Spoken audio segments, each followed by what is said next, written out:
Hello and welcome everybody to another edition of Mexico News Network's Breaking News Business.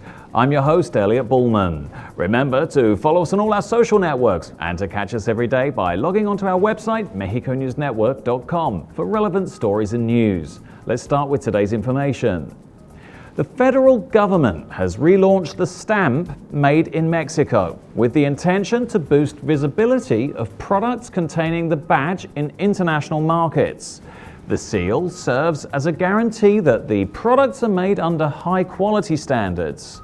Accompanied by leaders of the Business Coordination Council and the CONCAMIN, President Enrique Peña Nieto announced the relaunch of the Made in Mexico seal, which includes a promotional campaign and facilitators to streamline investments and increase productivity.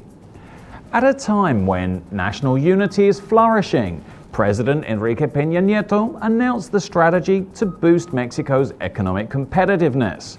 Mexico will create a national trade facilitation committee that will meet the commitments of the World Trade Organization Agreement on Trade Facilitation, with the aim of reducing foreign trade tariffs by approximately 40%. This seal does not distinguish whether the company that uses it is national or not, but it serves to demonstrate that products are made by Mexican nationals, therefore they reflect great quality and the heart and soul of every Mexican worker. Carlos Joaquin Gonzalez, state governor of Quintana Roo, explained that the southern zone has the opportunity to not only distinguish Mexican products locally, but also to impact upon national productivity. In other news, the peso continued last week with its recovery against the dollar, registering its best rate since the 2nd of January and its 7th consecutive advance. The greenback was quoted at 20.776 units, which represents an appreciation of 0.64% compared to Friday's close, according to figures from Banxico.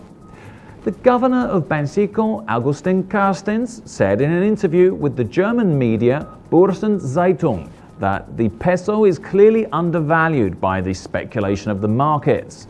The markets have overreacted.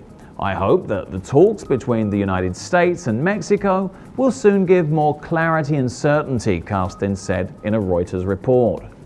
If that is the case, I expect this excess in the exchange rate to be corrected, he said. Experts attribute the peso's recovery to the fiscal uncertainty of the United States government. Part of this breakthrough comes from investor sentiment after the Federal Reserve announced that it will raise its benchmark rate through June, which is at 0.75 percentage points. In contrast, the Monex specialist Francisco Caldillo warned that within 3 to 5 months, the peso could depreciate again. Due to external events, such as elections in some countries in Europe, his forecast indicated that it could drop to a level of 22.5 pesos.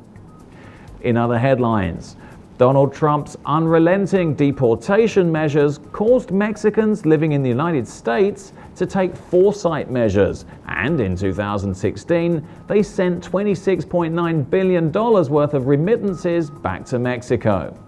According to the Bank of Mexico, this was 8.82% more than in 2015 and an all-time record. After Donald Trump was elected president in November, remittances soared 25%, and in December 2016 alone, $2.366 billion was sent. The previous record was set in 2007 when Mexican migrants sent $26.56 billion triggered by the impending US economic crisis. Experts and analysts point out that this increase in remittances is due to the fear of undocumented migrants being deported, and this factor was constant in sending money during January. According to information from the Bank of Mexico, 9 of the country's 32 states received the highest concentration of remittances. The city that received the most money was Tijuana, with $377 million, followed by Puebla with $369 million, Guadalajara with $352 million, Morelia with $332 million, and Oaxaca with $291 million. And finally, let's turn to the markets. The Mexican peso increased 0.45% to 20.64 from 20.55 in the previous trading session. IPC Mexico increased 0.28% to 47,225 from 47,095 in the previous trading session. This was all for today. Thank you for staying with us. I'm your host, Elliot Bullman. Remember, before we go, to follow us on Facebook, Twitter, and Google+, and stay tuned by logging on to MexicoNewsNetwork.com for more information on Mexico and the world. Until next time.